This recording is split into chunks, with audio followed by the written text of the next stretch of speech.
نحن رجال وطنيين من أجل الوطن وليس من أجل التحريض على الفتنة. هذا يريد التحريض على الفتنة. الشرعية هي من يمضيها الشارع.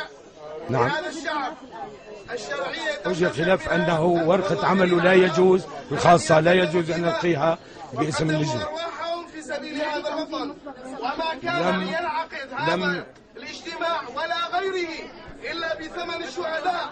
ونحن إذ نقول نتبنى الشارع أي نتبنى كل ما ينادي به الشارع. أولا إسقاط هذا النظام. لا ما شاء الله سوريا الشارع بس الله سوريا الشارع بس الله سوريا